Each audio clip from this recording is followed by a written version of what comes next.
Bonjour à tous. Aujourd'hui, je vais vous parler d'économie circulaire. Alors, qu'est-ce que c'est ?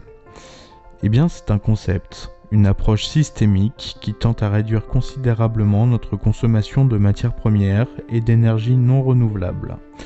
En 2014, l'ADEME, l'Agence de l'environnement et de la maîtrise de l'énergie, crée un graphique permettant de comprendre ce que ça comporte.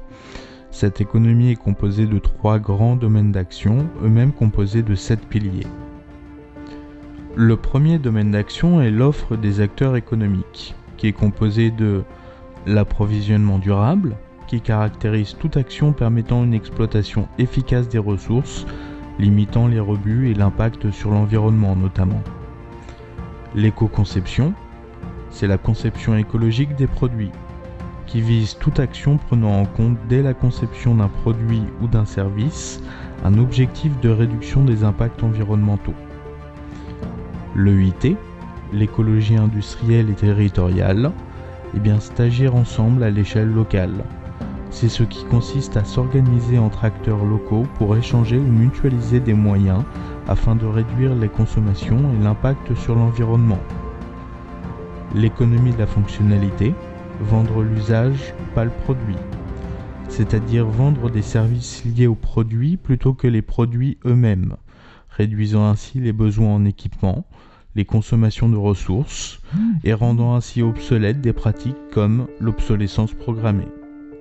Le deuxième domaine d'action, après l'offre, nous avons la demande et le comportement des consommateurs, qui est composé de 2 leviers.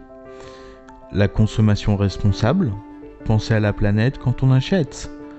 C'est ce qui caractérise toute action tendant à faire des choix d'achat et de consommation prenant en compte les impacts environnementaux.